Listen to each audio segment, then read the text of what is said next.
Thank you for tuning in to WdY&x podcast. Topic for today is the art of leadership and mentoring. And my guest is Lori Averso. So let me give you a quick background about Lori. Lori joined PVH Corporation in 2016 to build the procurement infrastructure through process improvement, technology, and digital transformation. Lori has worked for publicly traded Fortune 500 companies with, for 35 years with a Bachelor of Science in Marketing from Stockton University. As an experienced leader, Lori used her non corporate time in supporting philanthropic work. She is a foundation member for Christian Health, a member of the Finance Board and Stewardship Council for St. Elizabeth Parish. I also belong to that parish. And last but not least, she served as the director of Women's Cornerstone, and among other organizations, she is also a co-chair of Bryant University's Parent Leadership Council. She is also a member of Women's United in Philanthropy, dedicated to promoting economic power to all women. The charitable group supports organization in helping victims of domestic violence, substance dependency, homelessness, and unemployment. Lori, not to mention, is also a mentor of young professional and business people in the industry. Welcome, Lori. Welcome today. Thank you. Thank you for having me today, Will. You're definitely an inspiration also. I enjoy reading all your quotes on LinkedIn, so thank you for having me. I take it as a compliment. Thank you very much. It's my pleasure to have you today. Let's start with the first question. How do you get started with your day? Good question. It's a great one. I do start my day with gratitude affirmations, and I really think that centers myself. That works for me my whole life. I work out, so I get that energy, and that's what I do before I leave the house. When I get to work, I always walk the floor, say good morning to my team, get a pulse on how everybody seems to be that day, what the energy is like. And then I also, when I get into my actual office, I do grab one of my motivational books. I open it up and look at the quote of the day. I keep it open so when colleagues come in for a meeting or just a touch base, that quote is out and they always look down and read it. They always take it and go, I'm going to run with that today. But I also instilled a coffee tea or just come talk to me. So I do block, certain time of the day and I offer to my team from this block of time, coffee, tea, or just come talk to me about anything. It could be personal, professionally. And they love that. And it's all levels of management. So I don't leave that just for like my directors that report into me. But sometimes there's a line, it's funny because everyone says, oh, it's like a deli department. There's a line out her door. So I guess I'm doing something right when there is a line out the door. But that's how I start my day. And it really centers me. Wow, really impressed with the gratitude centered starting your day. Walking the floor, what an amazing way to demonstrate your leadership, being there for your people, walking around the floor and having conversations. I love the motivation part, having a motivational code and also have an open door policy. Nowadays, leaders are very busy and often giving a piece of their time is harder and harder each day. Thank you for sharing that. Let's start with the first question. Can you share your journey? Sure. It's interesting because I always try to give advice to my son Porter and just even colleagues that I mentor. So I put myself through college. I worked through college and I was a marketing major. And I love marketing. I love just marketing in general.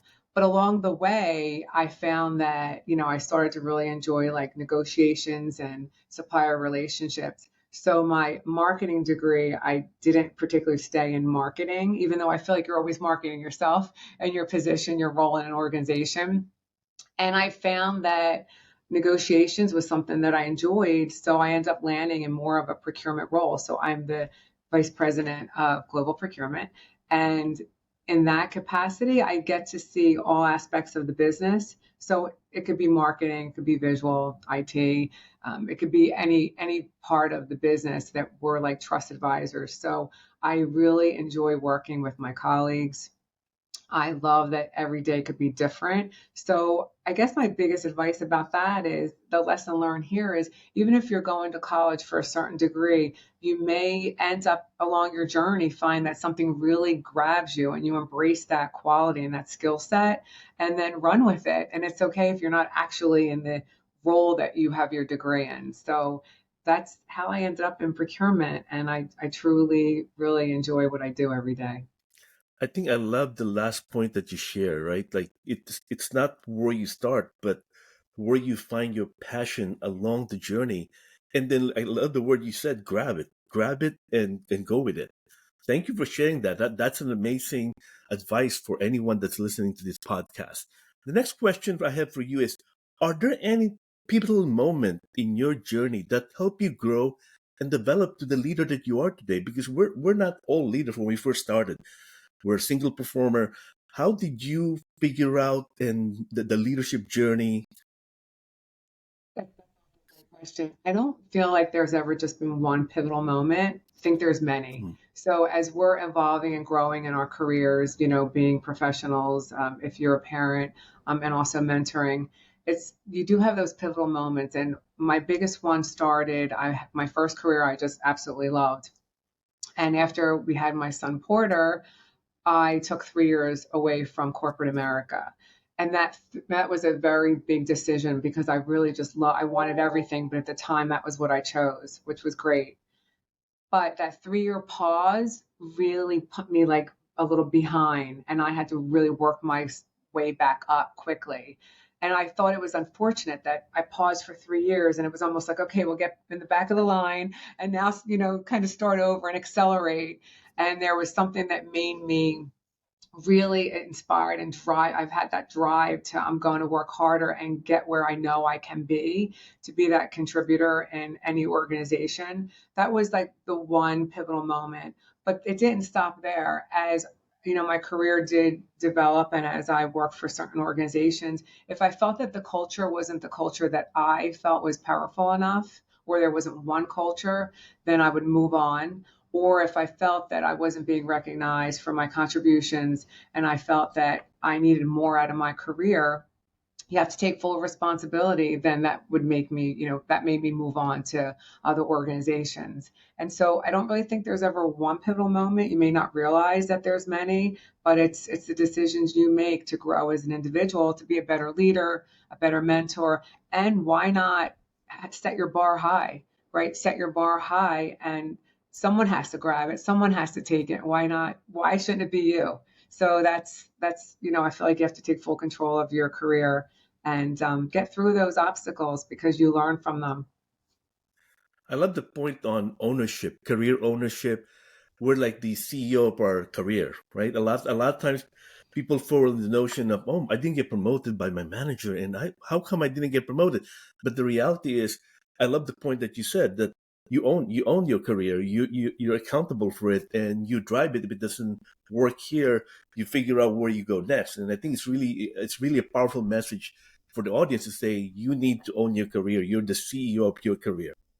And I had But there was one point I'll never forget. There was a leader at a company, and she said to me, "If there's someone in your way, go right through them, not around, because when you move on in your career, there always may be someone you feel that's in your way of your growth. So work through them, meaning like embrace that, get to the other side, don't work around it. So there's those challenges you're going to come up with, but I do feel strongly about you have full control over your career path and your journey.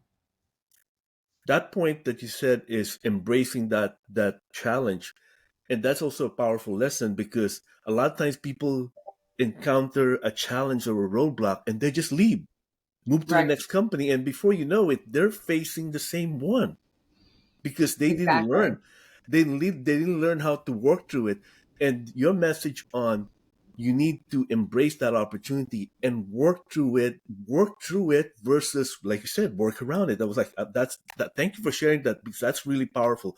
Because a lot of times people just run away, They right? run Okay, I away. don't, I don't want to face this. This is too stressful. I'm going to the next one, and then And few I months. give that, and you give that advice back when you're, gifted with, that advice. Yeah. It's like pay it forward. You want to give that same advice back, and you see it too. So that So I'm, that I'm, was I'm hearing too so far, like accountability, you're CEO of your career, and make sure you embrace that opportunity to work through challenges. Thank you for sharing that. As a leader, how important is mentoring and developing people around us? I really really, really enjoy mentoring.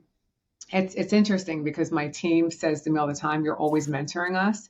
So there's like a lot of different ways of mentoring. I do mentor college students, and I have mentored senior management levels here at my current position at PVH, and I enjoy mentoring because it is really coming from a place of guidance where I know that I can listen to who I'm mentoring and give them those lessons learned, give them a path where their journey should be. It's not just all about your experience, it's listening to see what they really want and that genuine guidance. So I also say all the time, it's like, keys of the castle. I'm letting what worked for me, what didn't work for me. But it's not something that can be part-time. When you're mentoring someone, you are giving them 100%, and it's really assessing where they want to be and where they currently are and some of their challenges or some things that they don't realize they may be doing a fantastic job at, but they need to network more or they need to do things a little more creatively. So there's definitely an art to it. I enjoy it. It gives me satisfaction as an individual, as not just a leader, just as being a colleague to someone. And I do enjoy seeing all the different generations. They're so intelligent and they also teach us as well. But you're really not, you're not finished, right? It's like here they're coming to you for advice. That's a big compliment. So when I do mentor college students, I get so much satisfaction out of seeing them get that position, that internship, do well with a networking, event or a job fair, and try to mentor my son Porter too. Sometimes they don't listen to maybe your advice as much as someone else, but I think it comes just very organic for me, and it does build confidence in every person, whether they're just starting out in college or they're in their career for 10, 20 years. So that's why it's so important First to me. of But all, I I do want to enjoy. commend you. I want to thank you for being a great leader, focusing on mentoring people. That's truly immensely powerful and impactful. What I also like the way you mention it is mentoring is guidance, but it's also listening. I often hear people talk about mentoring, and it's about just guidance, giving people everything you know and giving them that experience. But I love the way you point out that listening is a very important aspect. And the last part you said is learning. They're very intelligent, very smart, and you also learn from them. And I think that to me was like it's like another angle of what people often miss is they always think mentoring is like a one-way street, but you kind of point out that hey, you have to listen to what they aspire for, and you also have to you also learn from them through the process, and it's really great that you mentioned that. So what are your strategy in finding people to mentor? Do you have a strategy? Do you have like an approach? That's a good question. Well, you always think of everything. So I've been asked just organically, people have Oh reached wow, out to me, and college students have reached out to me, parents have reached out to me, which I find is probably the biggest compliment, that they really feel that I can make an impact on their son or daughter. Also, being involved in Bryant University, also being able to mentor there. But I also sometimes lose sight that my team tells me I mentor them every single day just by doing what I do. But if someone was interested in me mentoring them, I'm always interested in giving them mentoring sessions that I just do on my own. It's a gift I give. There's nothing gained. It's just me being able to offer my help.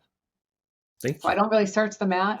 It's kind of like they've come to me, ex-colleagues, colleagues I haven't managed anymore, college students, friends, children.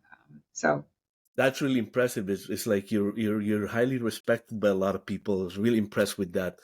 I have a follow-up question on developing leaders. As a women leader, you're a role model to a lot of people that are trying to aspire to move up. And like you mentioned, the challenges of taking 3 years off and coming back and felt like you're behind the queue and have to work really hard. So what's your advice for women who really wants to, and because you already clearly you made it and you're a role model, like what's your advice to them to conquer that fear of because that's one of the challenges, right? Like we're afraid to do something, or we have that limiting beliefs that says, oh, you might not be able to do it. What type of conversation might you have with someone who have that doubt in their mind? How long do I have? No. You We have a could lot talk of about time. this for hours. I do feel I could talk about being a leader in so many different aspects. I do feel like personally with me, it is my DNA. I do feel like I always had that leadership Mhm. personality, like to help, like to, get out there and make sure everyone's following me and being successful along the way. This isn't just you're as good as your people, right? Yeah, So, but, being a leader, there has to be that level of respect you have for yourself and just leadership. Loyalty is important, to know that everyone around you is being loyal and that honest integrity that you have as a leader. But to say, how can I be a good leader? Taking a step back, and if someone was asking me advice, you're not a boss. To me, I feel like there's a significant difference. It's not someone just telling everyone what to do, it's leading them for that success and those wins together, right? You want them to, know that you're listening, that it's a safe environment. And then when you lead, you need to inspire everyone around you that your success is their success is yours. And I'd have to say, I've always took a course, had to be 25 years ago, Shadwell the Leader. It was one of the best courses, Shadwell the Leader, right? So it's what you give is what you're going to yeah, get. Can everyone be a leader? I do believe everyone can be a leader. I think some, it's just more, your DNA, right? But yeah, you don't want to be, I do feel that there's a strong difference between a boss that just says, here's what you need to do, and then a leader where, you need to be consistent. It's not a part-time job, right? Being a leader, good days or bad days, whether you have something going on professionally or personally, you walk in, you're on. You are a leader. You have right. to be consistent. You have to be motivating, and you have to let them look at you as a role model. It's interesting you say, like, you're always a leader, like whether you have good days or bad days, you go in and you're a leader. And I love that you point out about integrity, right? Integrity is so important, especially now more than ever. I think they're so important. And then really making sure that you're there for them, not as their boss. Like you said, you clearly differentiate between what boss and a leader. And the last part that I really love about what you mentioned is everyone could be a leader. Yeah, some people are just maybe born a little bit more like a Yeah. leader. Like you, you're probably born like a leader, but other people like me was I developed throughout the process. I went to the crack school of crackpot, took forever to marinate, and eventually I became one. I think I believe that I'm one, but I think it's great that you point out those quality that you need to be consistent, that you need to be there for your people, and it's really important to have that loyalty and integrity aspect of it. So thank you for sharing that. And uh, networking too. The one point, like networking is really important. Being able to collaborate with your peers, just to see how they are. And sometimes it's asking advice. I still, ask advice. I'll ask advice to my husband Jim. I'll ask advice to some of my very good friends. Just bouncing off conversations with a friend Demi, like, hey, let's talk about what it really means to be a leader, or hey, I thought about this. What do you think? It's just bouncing things off of friends and your partners is also really important. So collaborating and networking, also seeing what other leaders are like, and also what type of leaders you really admire, and maybe some don't have exactly the style that you have, and that's okay too, as long as you respect leadership in general. well, thank you for sharing collaboration networking. That's truly immensely important as a leader. Every good leader is a good collaborator, right? I think, and they, in a way, natural network, because people gravitate toward them, right? People gravitate toward them. People come and ask them for advice. So it's really great that you point out those two aspects. Can you share something that you're doing right now? Are there any special project that you're working on, whether at work or outside work, that you want to share with people? Work. Outside work, I really am involved with a lot of different foundations and charity. I do feel just giving back in general makes me feel really whole as a person. So I'm always looking to support and give to organizations. which is in my bio. But the mentorship definitely is something I do weekly, along with my position. And just, I do a lot of team building with my team and keep them motivated. Something specific, really being on the Bryant Parent Council, hearing, being also a voice for parents too, and to make sure, our sons and daughters' education is the best we know it can be, and looking at those, using those resources. So, is there one specific project I'd say it worked? We probably have 150 different projects going on right now, but personally, just keeping myself balanced is as a mentor, a colleague, a professional, a mother, a wife. So I know kind of gave you like a broad answer there, No, but it's actually a very good answer, I think, because oftentimes it's not one answer, right? It's a multitude of things that you're working. And often I find leaders that are truly involved, not only in their community, but not only at work, but in their community. Like, similar to what you mentioned, how involved you are, even in Brian's university, like how do you became the voice of the parents? I think, and that really clearly show the multifaceted of leadership. Wait, it's interesting. At Bryant University, Jim and I were there, and when Porter started college a few years ago, and quickly they were like, "Oh, there's a parent council," and we were like, "Sure, we'll sign up," and we did. Now we're both co-chairs at Bryant University on the council, and we said to ourselves, "Why not? Why not? We're not like in college with him, of Yeah. course. We're on a different journey. We always get reminded, but we're on that journey, and why not? It's 4 quick years, and then they continue their education. But we looked at it as we want to be part of how much the university offers. It's fantastic, and I also feel that way at PBH. I just really love coming to work every day. I enjoy my role, and you need to just contribute every day. Leaders always serve, leaders always contribute. So you're a perfect example of a leader. I Thank want to you. ask you questions. If we have three, maybe four takeaway from today's session, so our listeners could take away with, what would those three or four items be? Leader, we're never finished, right? You're always evolving, you're always growing as a leader. Be open minded and be really acquainted with what's around you, and make sure your team realizes that you appreciate them, that you respect them, and that you are loyal every day when you're leading them. But I'd say being a leader is just something you should just enjoy the journey. It's not difficult, but it is something that you want to make sure that you continue to perfect, and you continue to be able to offer those good qualities so you can reflect that to your team and the colleagues around you or anyone around you. Well, thank you for sharing those four important key facts, especially the last part. Enjoy your journey, right? Journey is, as a leader, in my opinion, is one of the challenging ones, right? Like, you have to be consistent no matter what. So thank you for sharing that. Really appreciate your time, Lori. Really appreciate your time being here today and Thank sharing you. your knowledge and your gift to my community. Really thank you.